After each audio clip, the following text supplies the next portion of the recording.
इस कलयुग को देखकर, कलयुगी जीवों को देख करके, प्राप्ते कलयुगे घोरे नराः पुण्य विवर्जिताः दुराचारता सर्वे सत्यवार्ता परांगमुखा परापवाद निरताः परद्रव्याभिलाषिणः परिस्त्री सक्त मनसः परहिंसा परायणाः।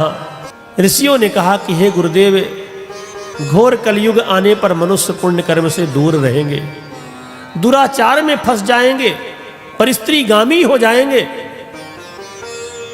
मंद बुद्धि के हो जाएंगे, वाद अपवाद करने वाले हो जाएंगे, कलुषित विचारधारा के जीव हो जाएंगे, देहात्म दृष्टियो मूढ़ा नास्तिका पशुबुद्धया। इस शरीर में ही उनकी आत्मदृष्टि हो जाएगी, शरीर की सुंदरता में ही लोग आसक्त हो जाएंगे, शरीर को ही सब कुछ मान लेंगे, नास्तिक प्रवृत्ति के हो जाएंगे, पशुवत बुद्धि के हो जाएंगे, मात पितृ द्वेषाः स्त्री देवाः काम किंकराः। माता पिता से द्वेष करने वाले हो जाएंगे और स्त्री देवाः काम किंकराः, कामवश स्त्रियों के ही सेवा में लगे रहेंगे।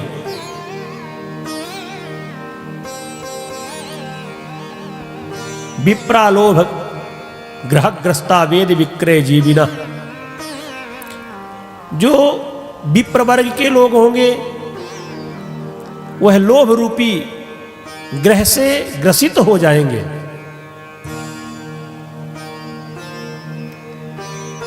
वेद बेच करके जीविका चलाएंगे। धनार्जनार्थम अभ्यस्तुम विद्या मद विमोहिता। धन का उपार्जन करने के लिए विद्या का विक्रय करेंगे, विद्या का अभ्यास करेंगे, मद से मोहित रहेंगे, अपने जाति के कर्म छोड़ करके प्रायः दूसरों को, दूसरे के कर्म में प्रवृत्त हो जाएंगे, धर्म से वंचित हो जाएंगे लोग। जबकि हमारी भारतीय मान्यता है कि हमारा जन्म इस भारत की भूमि में हुआ है, हमारा धर्म सनातन धर्म है,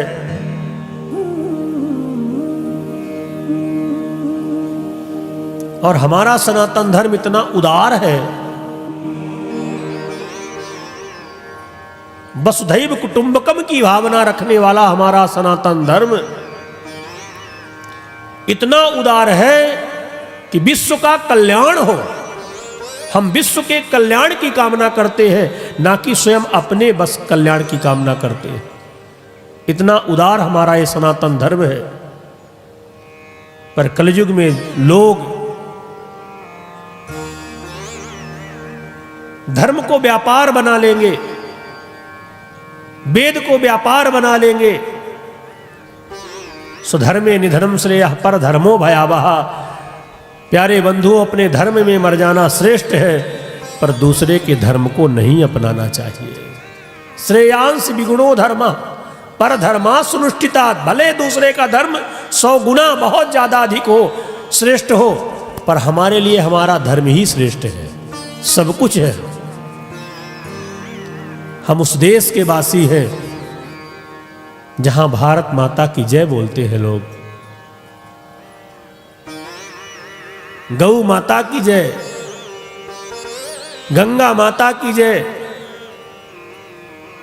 ऐसे पुण्य पवित्र इस देश में हमारा जन्म हुआ है, कितने सौभाग्यशाली है।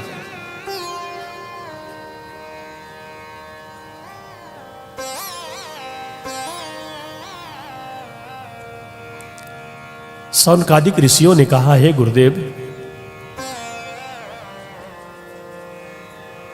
असुरा अरणिप्रीताः पलायन परायणाः।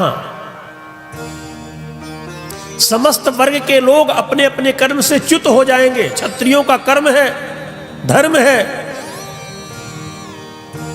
रक्षा करना जीवों की, वेद शास्त्रों की रक्षा करना, सूरवीर होना, युद्ध करना। पर कलयुगी उन क्षत्रियों का शौर्य का अभाव हो जाएगा, युद्ध से विरत हो जाएंगे, रण में पीठ दिखाने वाले हो जाएंगे। शस्त्रास्त्र विद्याहीना धेनु विप्रा वनोजिता, शस्त्रास्त्र विद्याओं को नहीं जानने वाले, गौ और ब्राह्मण की रक्षा न करने वाले,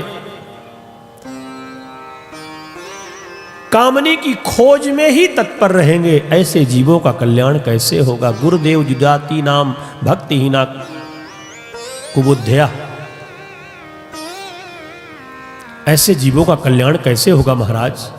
बड़ी चिंता हो रही है। देखिए एक बात निवेदन करें, हम जो संसारी जीव हैं हमें भी चिंता होती है, और जो ऋषि मुनि महात्मा होते हैं उन्हें भी चिंता होती है, पर हमारी संसारियों की चिंता में और ऋषियों की चिंता में अंतर होता है। संसारी जीव अपने कुटुंब की चिंता करेगा, अपने परिवार की चिंता करेगा, अपने रिश्तेदारों की चिंता करेगा, और जो मनीषी लोग होते हैं, महापुरुष लोग होते हैं, उनकी चिंता जब जब हुई है राष्ट्र के कल्याण की चिंता हुई है।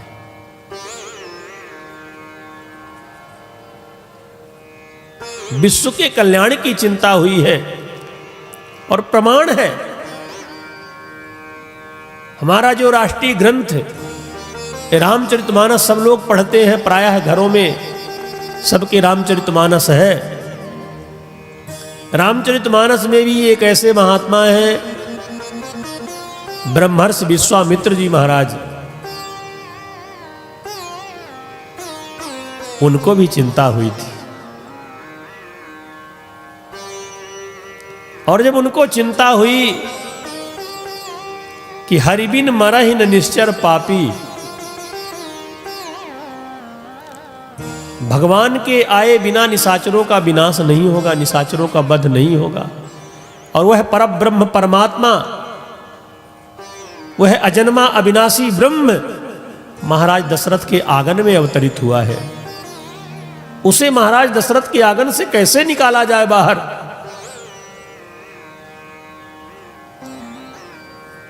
तो विश्वामित्र जी ने मांगने का संकल्प किया मन में कि मांगने जाऊंगा,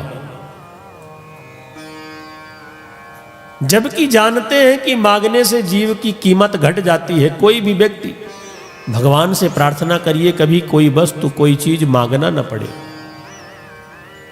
मांगने से कीमत घटती है, व्यक्ति छोटा बन जाता है। पर विश्वामित्र जी ने कहा कि सांसारिक वस्तु मांगना होता तो विचार करता, पर ये पारलौकिक वस्तु है, ब्रह्म को मांगना है, और ब्रह्म को पाने के लिए चाहे जितना नीचे उतरना पड़े मैं स्वीकार कर लूंगा, पर राम को मांगे बिना नहीं रहूंगा।